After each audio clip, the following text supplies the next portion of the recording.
Good evening, everybody. It feels good to be back at the Coliseum. Yes, 50,000 plus Trojans in prime time. This is my home. I'd walk here for games every Saturday, kicking that flagpole on the way. But I also have a complicated relationship with this place. So you see, my high school girlfriend at the time got into SC a year after I did, and I was so psyched. I mean, this was gonna be our school to rule. And then on the first day, she dumped me. I felt the same. Thank you, I hear you. And then she started dating the star football player here. I know it's conflicting, because it's like, oh, he's so handsome, but also, suddenly I couldn't walk to class without the fear I'd run into them together, so cute on their bikes, so I had to take alternative routes to class, and I stopped coming to games. And then one Saturday, USC was playing a big rival school, which I will not name. It was the final seconds, down to a few points. They throw the ball to this guy for the game-winning touchdown, and he misses the ball. No, the whole campus was devastated, and as a Trojan, was too. But as an 18-year-old immature boy, I had the best week of my life, so I mean it when I say it's good to be back in the Coliseum.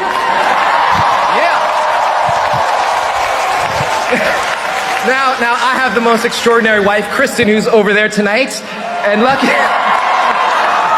she almost nixed that joke for me, but it's okay. And she said, lucky for me, she is not into athletes.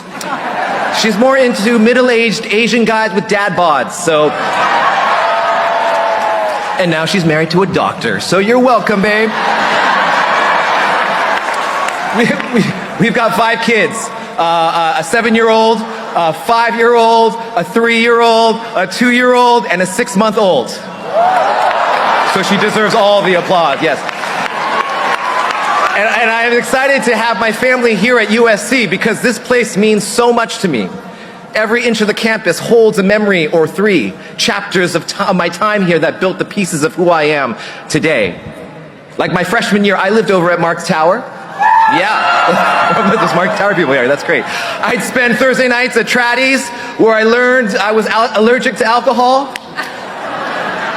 Tuesday nights at the Pasta Roma, where I learned I love carbs. It's the beginning of my dad bod. And I even snuck into the Oscars when they had them at the Shrine. I made a fake pass, Kinko's, laminated. They can't take this away from me, right? Okay. The cinematographer of my student film, Alice Brooks, just shot my latest film, Wicked, 22 plus years, yes, 22 plus years from when we had our first coffee at Starbucks, right across the street. And I know you're eager to get out into this world, but this campus will always feel like home to you when you return. So take it in tonight. Look at how beautiful you are. You made it. Look at all your loved ones around you or texting you. They made it too.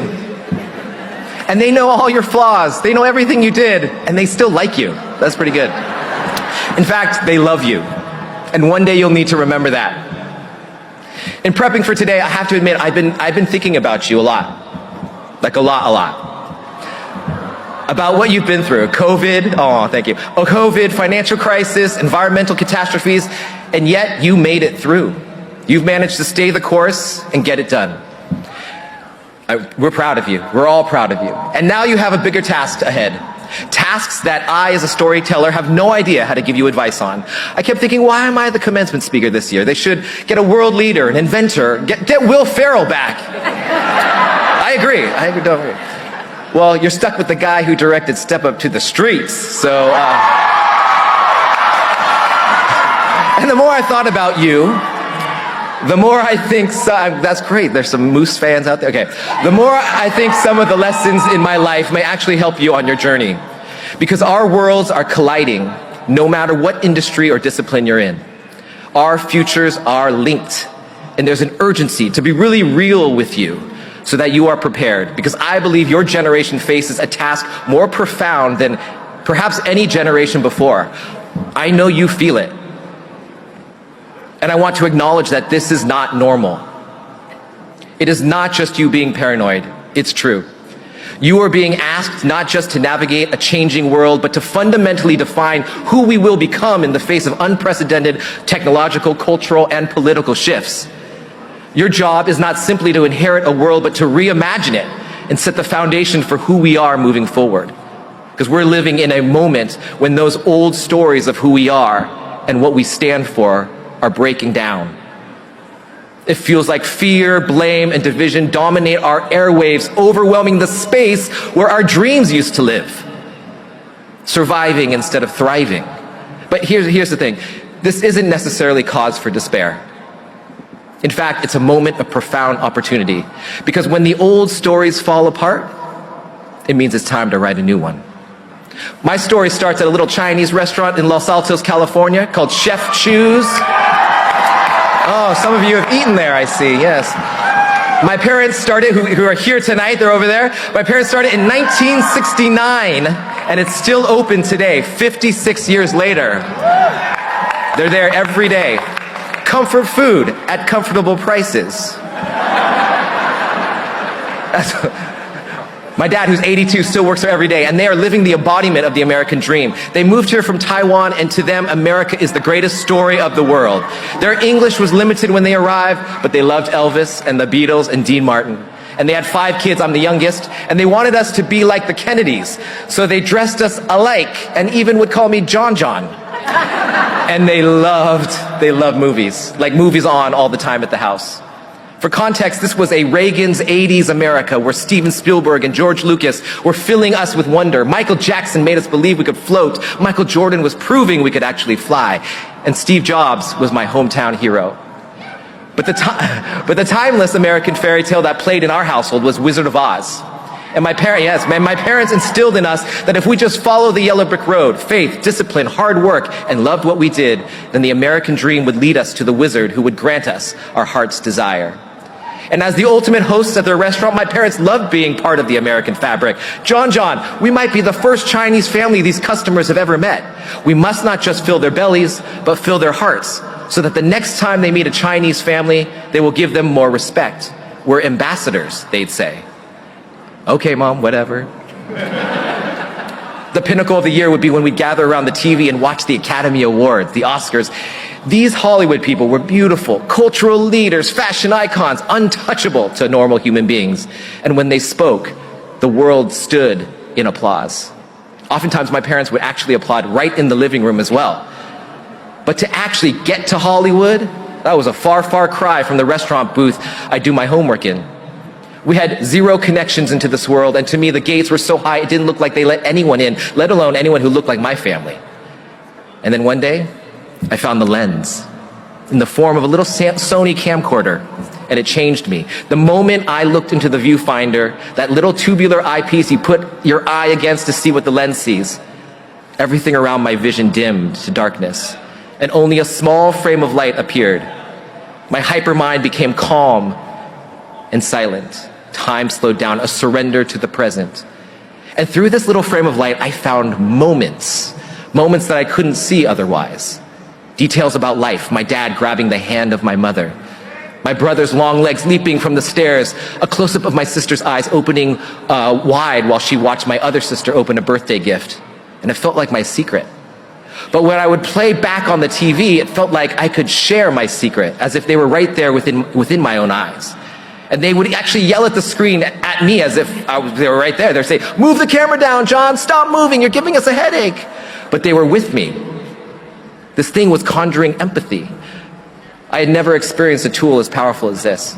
It just kept making me more curious at what else I could do. So I edited a family vacation video together with music and sat my parents down in the living room to watch. The moment they saw us on the bright screen, their eyes locked in. A few moments later, they teared up. They saw our family as the American dream fulfilled. Their dream passed on to us, now on the screen, cut to music like a Gene Kelly musical. Everything they had hoped for, I could make believe existed, and I was hooked. Interestingly, we didn't just see that family on the TV, we also became that family on the TV. My parents already knew the information. We went on the vacation, we did all the things in the itinerary, but what makes them still talk about that vacation today was what they felt when they watched that video. One image of us gave us worth that set the narrative for who we are for the rest of our lives. This was a revelation. A random clip can turn into an organized story that can turn into an emotional reaction that causes empathy, that can then cause action on the part of the viewer. This is even more important in today's world and something that really compelled me to communicate to you this evening. Because while knowledge is now accessible to anyone with AI within seconds, gaining understanding and empathy is more elusive and now more valuable. And some already know this. Some already know this, and it's become a business. Today, storytelling is both our greatest hope and our biggest battleground.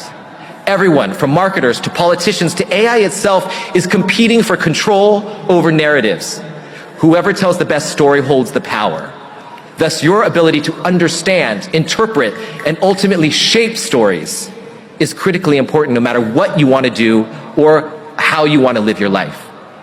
When I started making films in high school, I was the only video guy on the campus. Now every kid in America has a phone and knows how to edit, and that's a big change with big consequences. It's not enough to passively consume content anymore. We must become active interpreters and thoughtful creators. We must have enough story grammar to discern truth from falsehood, authenticity from manipulation, and real empathy from performative emotions. Machines can analyze data, predict patterns, even create art, but they cannot authentically feel or intuitively connect. In whatever field you are in, your power to convey information in ways that emotionally connect will be more valuable than we even currently acknowledge. So I urge you to embrace your understanding of story, even beyond your comfort zone, because I believe it's the only way the groundbreaking ideas you plan to bring to this world will truly land and endure. I know you are graduating. You know who you are. You mastered your major, and you are on the verge of becoming the answer to the age-old question, what do you want to be when you grow up? Well, I recommend you reject that question completely. It feels like, thank you, that guy definitely rejected that question. It feels like a final definitive form, but the very nature of growth is change. What do you want to be while you're growing? Now that's a question. I think if you're doing it right, every day you're becoming more finely tuned to the truth of who you are. Like musicians in a symphony, you'll find your life's themes recurring in new keys, old wounds transforming into new gifts, and relationships shifting and deepening over time, or falling apart. And that's okay. That is not a mistake. That's a work in process. Your job isn't to solve yourself, it is to learn to play your notes with increasing honesty and complexity. You will change sooner and more than you can even imagine right now. And so will your closest friends. So give them grace to do it. And I hope they give you the same.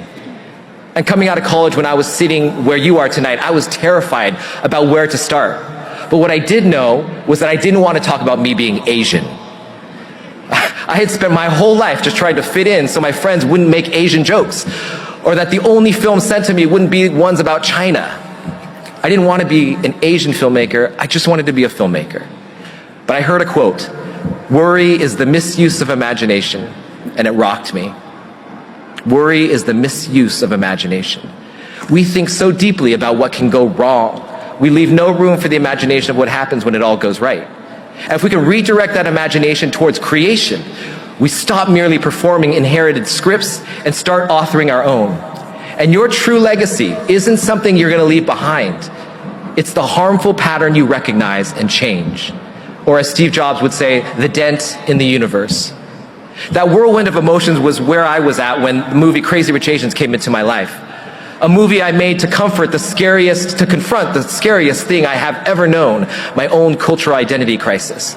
I wanted to make a movie about Asian characters that were beautiful, hilarious, materialistic, quirky, ambitious, sexy, powerful in all the ways, flaws and all, and that American movies had never painted us before.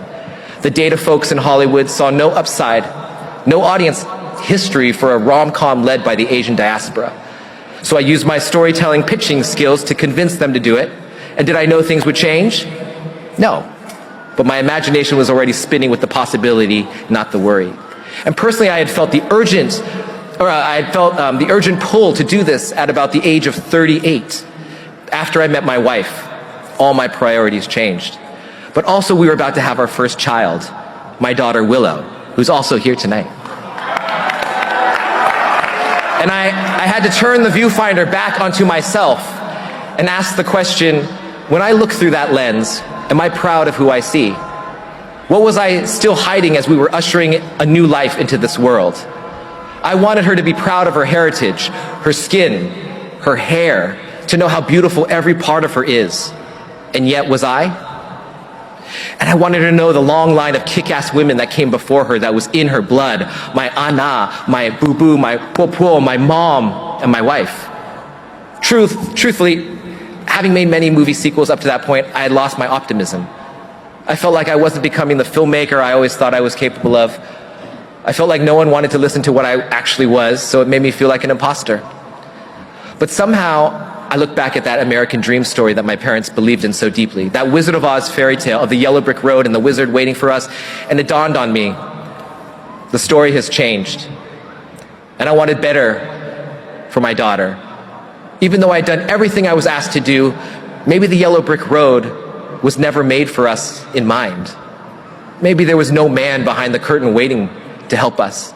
Maybe what we thought was home never thought we even lived here. Suddenly memories I had forgotten since I was a kid came rushing back. Go back to your country, I remember being yelled at outside the Tower Records. Don't forget to stick with your race, was whispered to me by a teacher. I used to laugh that off, and I'm honestly glad I did, because I don't think I could have processed it. But suddenly, it was all crashing in on me, and I felt compelled to make a story about someone who was Asian, but all-American, going to Asia for the first time to confront these feelings of inadequacy in country. And rather than financial worth, it was going to be a self-worth and finding one's cultural generational center in a world of new rules defined by the generation itself. A new generation could still self-love and self-care, but sacrifice it all for another if we chose to. We still have the guts and determination of our ancestors, even if we order from Uber Eats. I mean, I already signed up for the membership, so I have to order from there. One of my longtime producers said to me while I was shooting, I can see the dragon rising in you. And that made me smile, because deep down I knew it was true. I was becoming a father, and that meant getting my stories straight. 2 weeks after finishing the shoot for Crazy Rich Asian, Willow was born. Stevie Wonder played the moment she took her first breath. It feels like this is the beginning, though I've known you for a million years, he sings. No lyrics could be more true. For Crazy Rich Asians, we resisted going with a streaming company because we felt like putting this movie on the big screen would tell a story in itself. That the people that look like this cast are worth your time and money to buy a ticket to a theater, something Hollywood hadn't quite done yet. And we felt like it's not just the movie, but the campaign itself could tell that story. And if the movie was actually funny and romantic and emotionally poignant, then we could change the narrative around what people thought when they looked at an Asian family. We could be ambassadors. And maybe Asians could be seen as what studio execs like to call wish fulfillment or aspirational. And it worked. We set the temperature and the weather changed. And I was proud to call myself an Asian American filmmaker.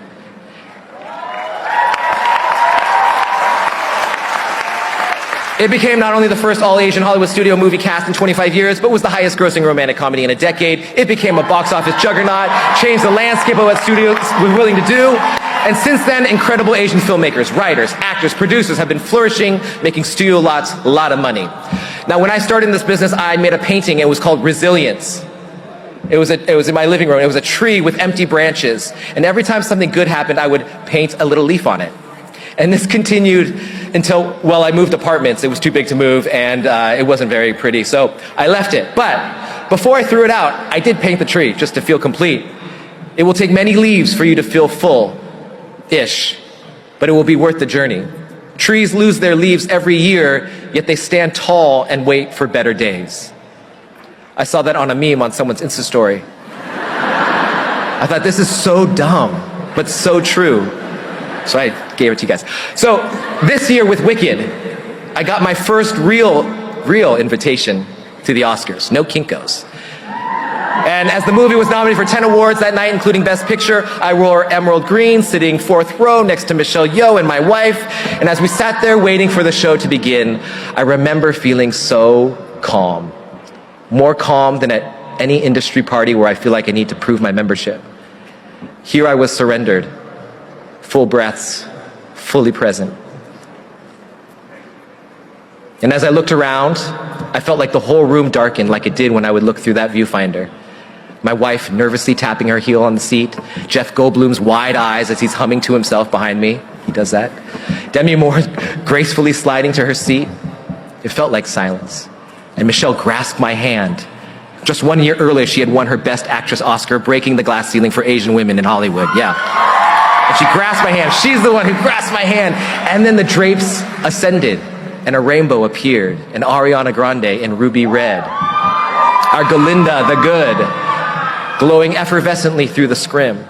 And then the music began, and I knew I was home. Not at the Oscars, but deep within myself. And she sang, "Somewhere over the rainbow, way up high. There's a land that I heard of once in a lullaby. Somewhere over the rainbow, skies are blue. And the dreams that you dare to dream really do come true." And I clicked my heels 3 times, and I'm back down to earth right here with you at the Coliseum on your big day, in the shadow of greatness, and with my daughter existing in a world where Cynthia Erivo's Elphaba defies gravity. And I get the honor of speaking to 50,000 of you dreamers. As a filmmaker and a father, a far cry from that silly, immature boy who avoided the Coliseum all those years ago. I know we are supposed to say conquer, win, be the best. But I've seen the other side of the rainbow. And nothing is better than knowing you've lived a great story. I hope you get to. And as I wrote this speech, I had a hard time figuring out what to say to close things out. But as a parent, I realized all I wanted to say to you was what I would say to my daughter as she goes off into the world. And that is this: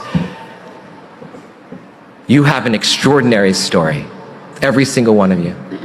And I deeply, deeply believe in you.